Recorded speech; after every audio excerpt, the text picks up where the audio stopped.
네, 주식심화론 오늘 주제는 어떤 주제일까요? 보시죠. 리오프닝 대 인플레이션, 연말 의류주 투자 전략은? 오늘 수요일 유진투자증권 이혜니 연구원과 함께하겠습니다. 어서 오십시오. 네. 안녕하세요, 연구원님. 네, 실적에 대해서 좀 먼저 알아보도록 하겠습니다. 의류주의 실적 동향을 좀 쭉 보니까 작년에 4분기 실적은 굉장히 좋았습니다. 이 4분기 실적이 이제 연초에 반영이 됐었고요. 그리고 1분기 실적이 약간 주춤하다가 2분기부터 계속해서 실적은 어닝 서프라이즈다, 호실적이다 이런 내용들이 나오고 있거든요. 3분기 실적에 대해서 어떻게 평가하실까요?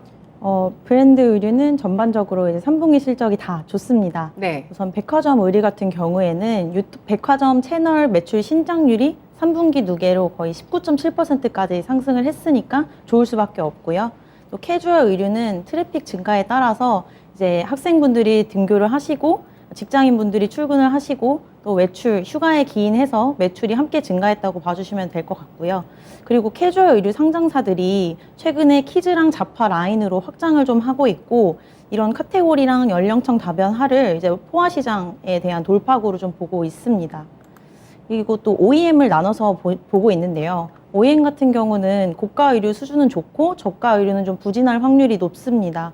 원래 3분기는 OEM 계절적 성수기고요. 네. 왜냐하면 2, 3분기에 이제 의류를 만들어서 4분기에 팔아야 하기 때문입니다. 이거에 더해서 OEM은 또 고환율 수혜까지 함께 누릴 수 있는 분기라고 봐주시면 좋을 것 같은데 아까 고가 의류는 좋고 저가 의류는 부진하다고 말씀드린 게 저가 의류 같은 경우에는 현재 지금 바이어들이 미국 유통업체 SPA 브랜드입니다. 재고 과잉에 시달리고 있기 때문에 또 수주를 할 가능성은 좀 낮고요. 고가 의류 같은 경우에는 바이어들이 아웃도어나 에슬레저 의류 업체들이기 때문에 연간 수주 계획을 가져가서 좀 저가 의류 대비해서는 경기가 덜 탄다라고 말씀을 드리고 있습니다. 네, 그렇군요. 3분기 실적 브랜드 의류 좋습니다. 이렇게 실적을 쭉 말씀해 주시니까 카테고리별로 말씀해 주시니까 저는 올해 3월이 딱 생각나요. 작년 같은 경우는 아이들이 학교를 제대로 못 갔거든요. 근데 올해는 정말 가까스로 3월에 다들 등교하는 분위기여서 그때 옷을 구매하시는 분들도 굉장히 많았다고 하고요. 또 3분기는 전체적으로 일단 또 계절적인 성수기라고 합니다. 일단 브랜드 의류 쪽에서는 키즈나 자파 같은 카테고리 연령층 다각화 이런 것들로 좀 이런 좀 어려움을 탈피하고 있는 상황이고요. OEM 같은 경우는 고가 쪽의 의류 같은 경우에 연간 수주 계획이 있다는 걸 우리가 또 한번 체크를 해보면 좋을 것 같아요. 상식적으로 의류주 투자할 때 알고 가시면 좋을 것 같습니다. 주로 고가 의류는 아웃도어 애슬레저 업체라고 하는데요. 연간 수주 계획을 가져가는 경우가 많기 때문에 경기를 덜 탄다고 합니다. 그러면은 의류 쪽도 소비가 많이 있지만 요즘 같은 경우는 사실 여행이나 외식 같은 서비스 쪽의 소비도 굉장히 많거든요. 이쪽으로 소비가 좀 이전했다고 봐야 될까요? 네, 저희가 그동안 보복 소비라는 단어 때문에 네. 전반적으로 좀 소비가 늘었다고 생각하시는 분들이 많은데 근 2년간의 소비 형태는 명품이라고 좀 말을 할 수 있을 것 같습니다. 예. 왜냐하면 백화점 산업 내에서 명품 비중이 코로나 이전 대비해서 11% 정도 증가한 34%를 차지를 하고 있습니다. 그래서 사실상 소비 지출액을 좀 나눠보면 코로나 기간 동안에 그 인프라 비용을 제외하고는 비중이 늘어난 카테고리가 식음료, 주류, 담배 정도밖에 없어요. 그래서 소비 지출액이 급격히 감소했던 항목들에 대해서는 좀 경상 수준의 지출 되돌림이 일어나고 있다라고 판단을 하고 있고요. 당연히 이제 사치 소비재나 서비스 제도 일정 비중을 회복 중입니다. 의류는 6%대 그리고 오락 여행을 합쳐서 서비스재는 한 9%대까지 회복을 예상을 하고요. 또한 이 의류 소비가 백화점에서만 일어나고 있는 게 아니고 대형마트에서도 일어나고 있습니다. 이 대형마트도 1분기까지는 역신장을 했는데 2분기부터는 YOY로 10%대의 성장세를 보여주고 있습니다. 이게 의미하는 게 이제 저희가 사치를 하는 게 아니고 코로나 기간 동안에 지출을 줄였던 의류에 대해서 그 경상 소비가 일어날 거라고 저는 예상을 하고 있습니다. 네, 그동안 코로나 시기에는 명품에 좀 소비자들이 집중했다면 이제는 보복 소비로 이런 소비재 가운데서 의류 쪽 그리고 오락 여행 같은 서비스재 쪽의 성장세가 예상이 되고 있는 모습이네요. OEM주 좀 살펴볼게요. OEM주의 밸류 할인 요소가 있었다고 해요. 어떤 재료였나요? OEM 산업은 전방 시장의 영향을 굉장히 많이 받고요. 네. 특히 이제 미국의 소매 판매액이랑 미국 소매 재고액의 영향을 많이 받습니다. 그래서 소매 판매액을 살펴보면 소매 판매액은 수요라고도 볼 수 있는데 코로나 이전 대비해서 15% 정도 Y로 올라왔고 MOM으로는 역신장 추세입니다. 또 소매 재고는 저희가 공급을 의미를 하는데 코로나 이전 대비해서는 1% 증가를 했고 MOM으로 지속적으로 늘어나고 있습니다. 결론적으로 수요 대비해서 공급이 많은 상황입니다. 그래서 결국 재고 과잉 상태인 바이어들이 다시 패션 제품 수주를 하지는 않을 테니 수주를 줄일 거고 이는 OEM 매출 하락을 의미를 하기 때문에 거시 환경에서는 별로 긍정적인 상황은 아닙니다. 이제 다만 고가 의류 같은 경우에는 작년 판매를 기준으로 연간 수주 계획을 짜기 때문에 올해 실적이 좋았던 회사 위주로 좀 견조한 수주 방어가 예상되고 있습니다. 네, 한때는 정말 OEM 쪽의 의류주들이 굉장히 좋은 실적을 보여주곤 했는데 올 한 해만큼은 그러지 못했습니다. 바로 재고의 영향이 있었고요. 또 직접적인 영향을 주는 지표가 바로 미국의 소매 판매라고 하는데요. 이런 것들이 부진한 흐름을 나타내면서 OLED 전체 의류주의 밸류에이션을 할인시키는 요소로까지 작용했습니다. 글로벌 브랜드사들이 재고 소진에 사활을 걸고 있다고 합니다. 브랜드 기업들의 동향들도 좀 살펴볼 텐데 재고가 쌓여서 이걸 좀 소진하려면은 아무래도 마진 같은 경우는 손해를 약간 좀 감수할 수도 있거든요. 마진이 줄어들까요? 네, 그쵸. 이제 글로벌 브랜드들이 재고 소진을 하고 나면 네. 수비 둔화 걱정 때문에 주문량을 줄일 수밖에 없고요. OEM 입장에서는 탑라인 매출이 줄면 노동 집약 산업이기 때문에 마진도 함께 줄어듭니다. 근데 자세히 살펴보면 이제 미국 대표 소비재인 나이키, 아디다스, 룰루레몬 모두 다 재고가 증가하고 있는 건 맞습니다. 하지만 브랜드 업체들은 제품을 팔아야 하기 때문에 재고를 쌓아야 하고요. 문제는 이제 매출 증가 여부인 것 같아요. 앞서 말씀드린 브랜드 모두 이제 코로나 이전 수준 재고를 넘기는 했는데 나이키, 룰루레몬은 매출이 같이 증가하고 있고요. 아디다스는 매출이 하락하고 있습니다. 그래서 결국 팔려야 제조 주문을 넣기 때문에 그동안 잘했던 브랜드 업체를 바이어로 두고 있는 OEM이 매출이나 손익에서 좀 방어가 쉽다 이렇게 말씀을 드리고 있습니다. 네, 아디다스 매출 하락은 의외의 결과인데요. 요즘 뜨는 브랜드로 저는 알고 있었는데 네, 맞습니다. 매출이 하락하고 있네요. 네, 물론 뭐 매출 탑라인 실적은 나이키도 좀 부진한 게 중국이 계속 국지적으로 봉쇄를 하고 있기 때문에 그렇고요. 특히 아디다스는 이제 러시아에서 매장을 철회했기 때문에 일회성 비용으로 좀 넷인컴에서 부족한 부분이 있는 것 같습니다. 네, 그렇군요. 근데 뭐 역시나 지금 뭐 명실상부 일단 매출이 늘어나면서 인플레이션 시대를 뚫고 나가는 그런 기업 브랜드는 나이키, 룰루레몬이었습니다. 달러 가치 변동이 최근에 또 의류주 실적에 어떻게 반영되고 있을지도 좀 살펴볼 텐데요. 아무래도 달러 강세 수혜주거든요. 네, 맞습니다. 완벽한 수혜주 맞습니까? 네, 거의 맞습니다. 예. 우선 OEM들은 고환율 때는 원화 매출이 확대되는 효과를 주기 때문에 굉장히 긍정적이라고 봐주시면 될 것 같고요. 대부분 이제 주문을 주는 업체들이 미국 업체들이기 때문에 달러로 매출을 수취합니다. 그래서 3분기 달러 평균이 지금 1,340원 정도 되는데 전년 대비해서 15.7% 높고요. 이제 달러 매출을 원화로 환산하게 되면 환율만큼 커지는 효과가 있습니다.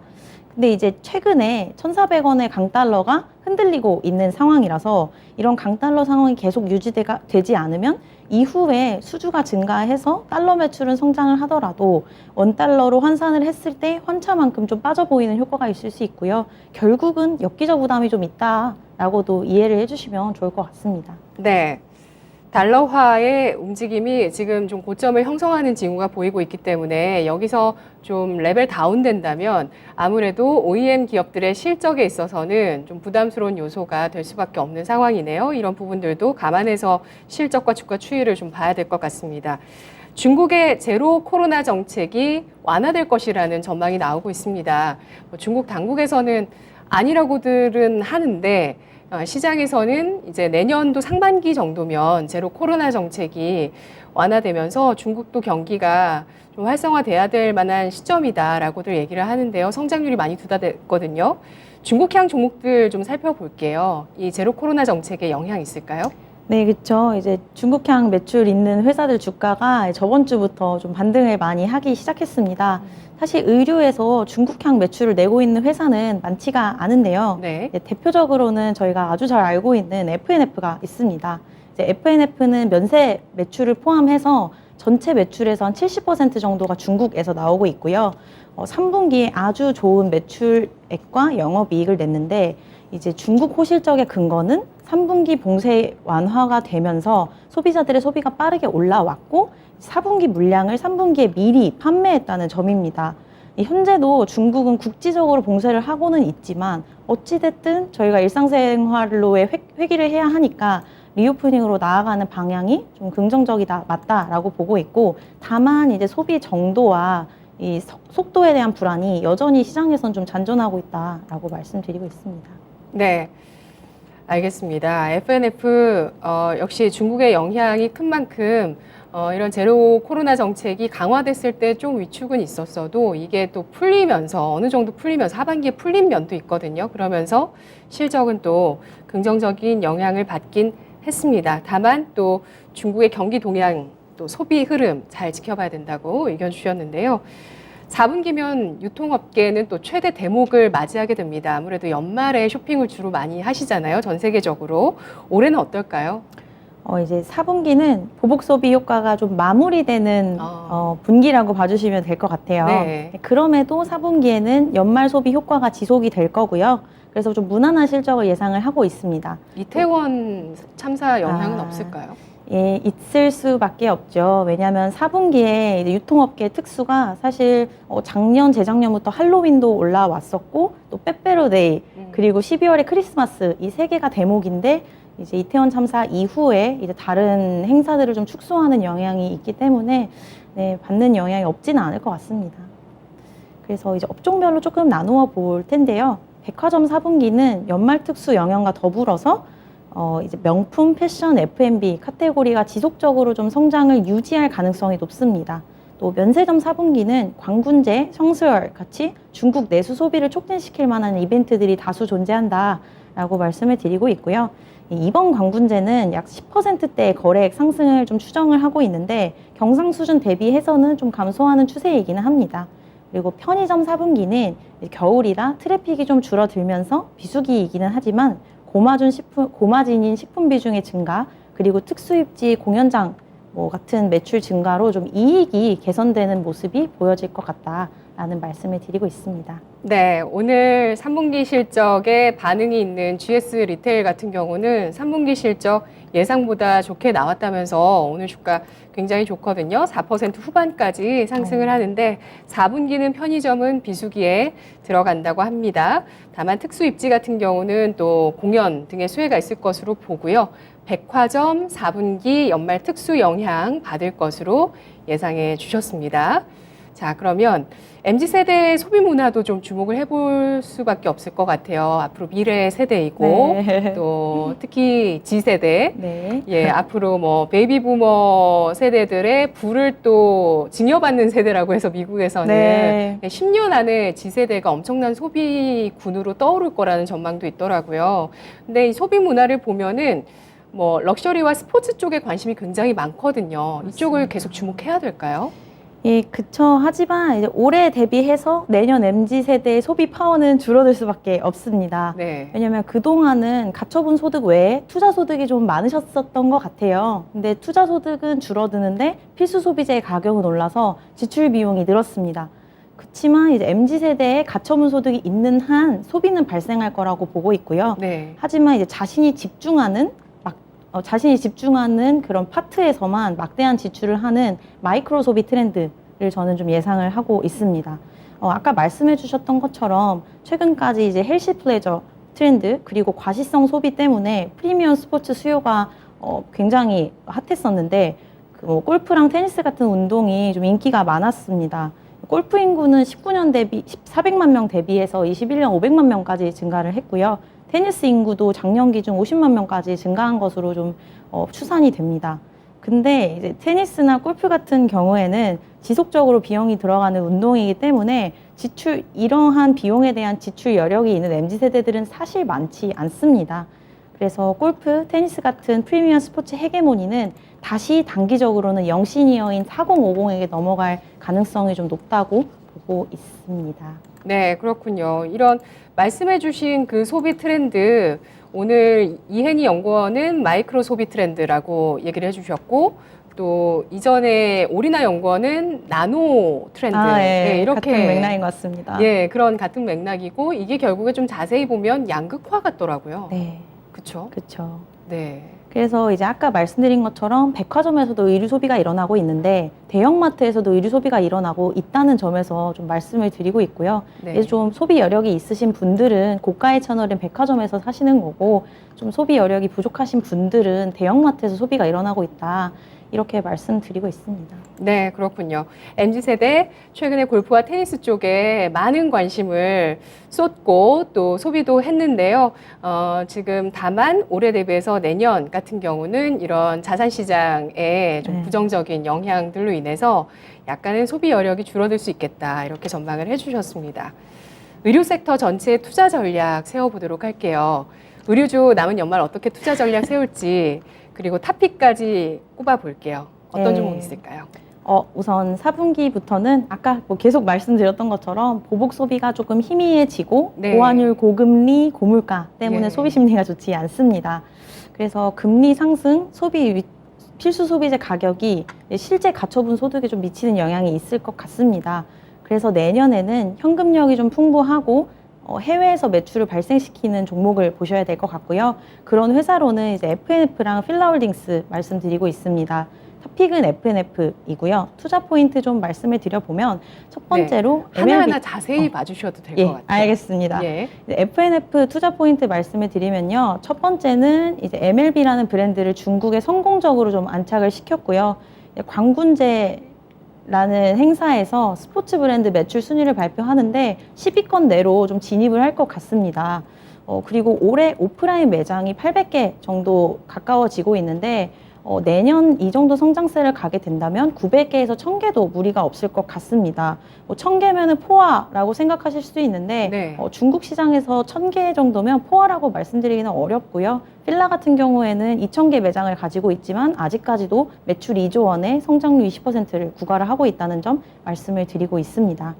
그리고 두 번째로는 이제 M&A랑 지분 투자한 회사들이 내년의 성장 동력으로 좀 쓰일 수 있다라는 점입니다. FNF는 테일러메이드 지분 57.82%를 좀 취득을 했고요. 세르지오 타키니라는 테니스 브랜드도 인수를 완료를 했습니다. 그 테니스 브랜드인 세르지오 타키니는 북미랑 유럽에서 매출액 200억에서 300억 정도 내고 있는 회사고 올해 3분기부터 좀 매출 인식이 시작되었습니다.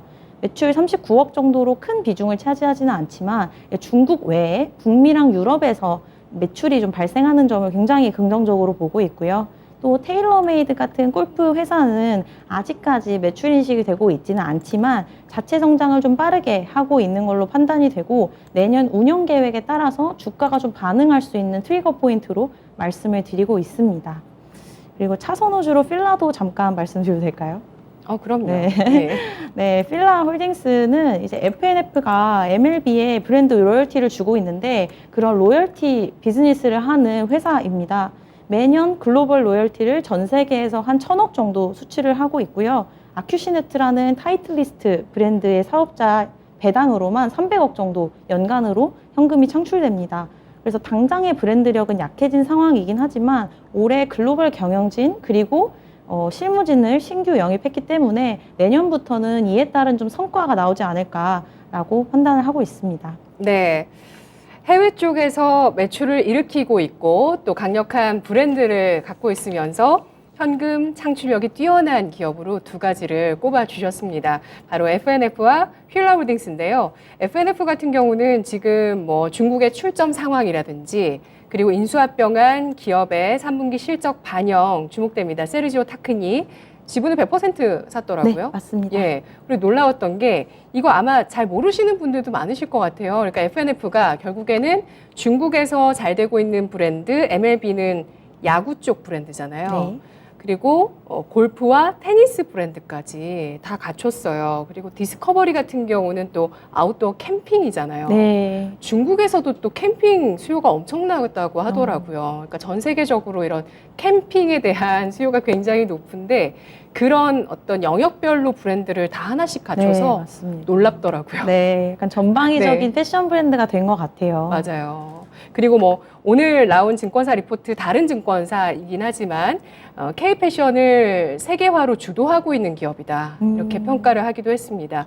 FNF 같은 경우에 지금 밸류에이션이 12개월 예상 PER로 10배인데 네. 높은 건가요? 낮은 건가요? 사실 의류 평균 10배면은 높지는 않고요. 최근 밸류에이션이 많이 하락한 결과라고 생각을 하고 예전에 필라 같은 경우에는 10배 후반대까지 중국 진출해서 잘 될 때 받았기 때문에 10배 정도면은 사실 네. 10배 정도면 큰 무리 없는 숫자라고 네. 말씀을 드리고 있습니다. 한 자리 쓰면 더 좋겠지만 네. 10배도 나쁘지 않은 네. 밸류에이션이라고 평가를 해주셨고요.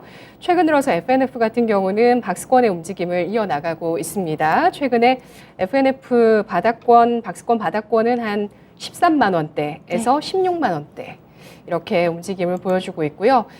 그리고 차 선호주로 말씀해 주신 휠라홀딩스 같은 경우는 뭐 배당으로도 현금 창출력이 엄청나네요. 네, 맞습니다. 이렇게 300억 현금을 네. 배당으로 받는 기업이 흔한가요? 흔하지는 않고요. 네. 저희 이제 필라가 그 지분 인수를 했던 아큐시네트라는 상장사가 그 많이 아시는 골프 타이틀리스트라는 브랜드를 갖고 있는데 예. 타이틀리스트 모두 아시죠? 굉장히 유명한 골프 탑 브랜드여서 거기서 나오는 배당이 300억인 점이라서 사실 흔하진 않습니다. 네. 그래서 휠라홀딩스 같은 경우도 한번 좀 밸류에이션 보도록 하겠습니다. 휠라홀딩스는 좀 지주회사이기 때문에 아무래도 좀 낮게 평가가 될 수도 있는데요. 12개월 예상 PER 7배 수준에서 현재 거래가 되고 있습니다. 최근 들어서 바닥 다지고 우상향 해 나가면서 5일선 상향 움직임 나오고 있습니다. 1% 현재 하락하면서 현재 주가는 33,300원 선 거래가 되고 있습니다. 완만하게 움직이고 있고요. 아무래도 요즘 이 시즌이 딱 연구원님들 내년 전망 맞습니다. 작업하실 시즌이거든요. 네. 오늘 이혜니 연구원님 내년 전망도 한번 좀 확인을 해볼 텐데요. 4분기가 일단 그 보복 소비의 마무리 시점이라고 평가를 해주셨는데 네. 그렇다면 이제 내년을 바라보겠습니다. 의류 섹터 전망 어떻게 보실까요?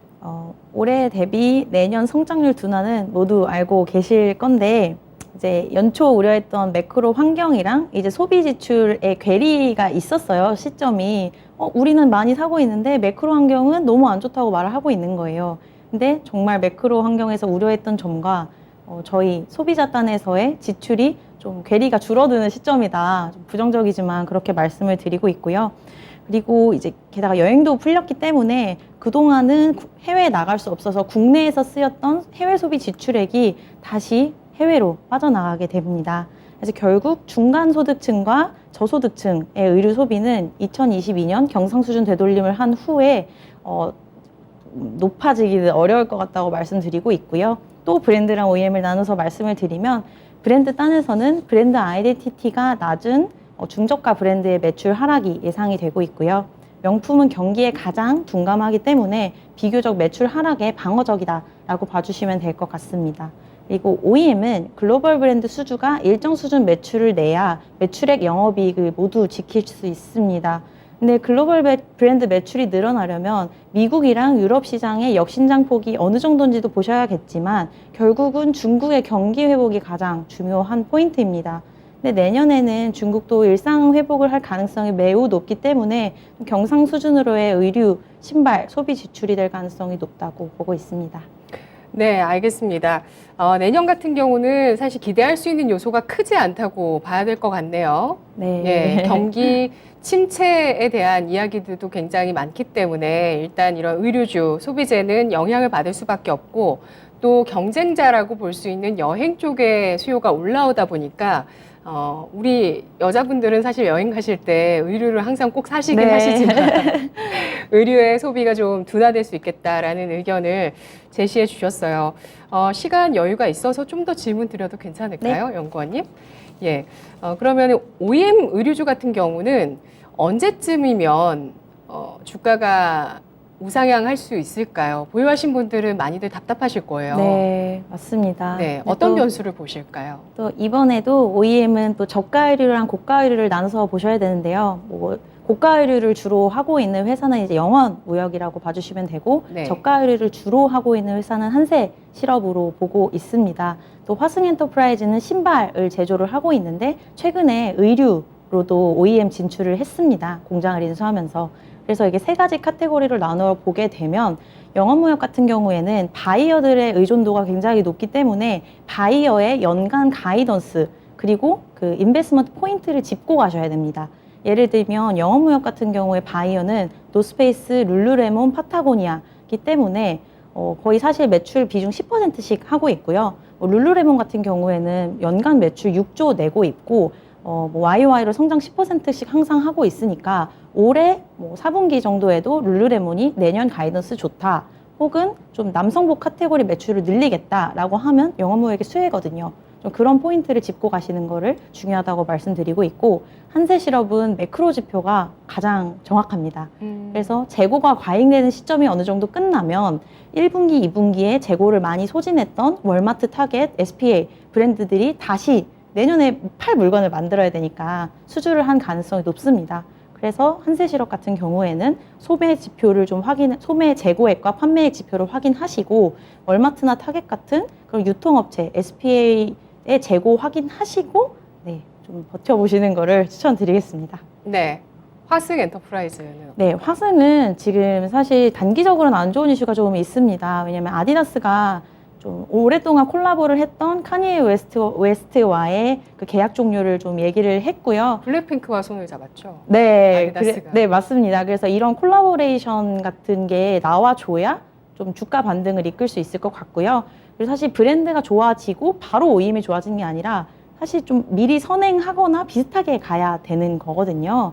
근데 지금 화승 같은 경우에는 아디다스가 아직 지금 블랙핑크랑 콜라보를 했다고 해서 신제품을 당장 만드는 게 아니라 준비를 하고 계셨긴 하겠지만 시점이 좀 필요한 것 같아서 당분간은 좀 부진하지 않을까 이렇게 예상을 하고 있습니다. 네, 의류 OEM 쪽으로도 확장을 했다고 얘기해 주셨잖아요. 네, 맞습니다. 거래처는 확보가 됐을까요?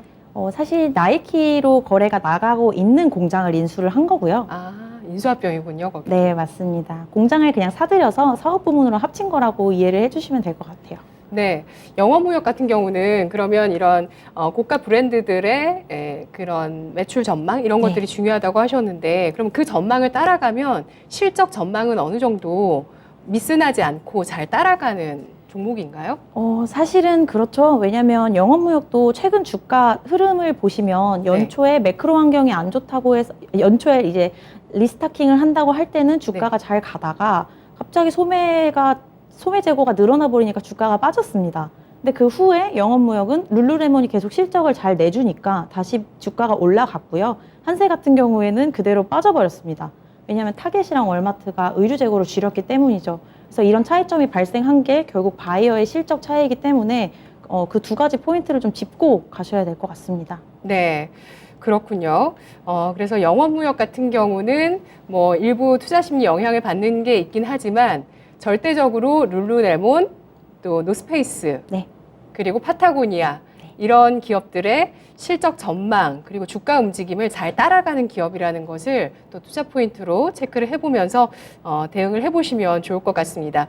내년도 의료 섹터 전망에 있어서 가장 중요한 것은 글로벌 경기. 네, 맞습니다. 또 압축할 수 네. 있을 것 같습니다. 알겠습니다. 여기서 오늘 분석 마무리해 보도록 할게요. 연구원님 고맙습니다. 감사합니다.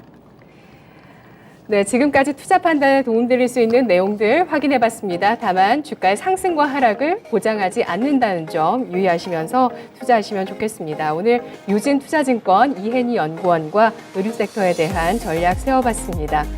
양대지수 1% 그리고 강부합권의 오름세를 기록하고 있네요. 코스피는 그다지 힘이 빠지지 않고 있는데 코스닥이 약간 좀 힘이 빠지고 있습니다. 700선 저항 뚫을 때도 사실 쉽지 않았는데 지금까지 이렇게 본다면 여전히 좀 대형주가 우세한 장이긴 한데요. 과연 중간선거 이후에 또 어떤 변동성이 일어날지 오늘 마감 전략 함께해 주시죠. 주식심화로는 내일 이 시간 다시 찾아오겠습니다. 고맙습니다.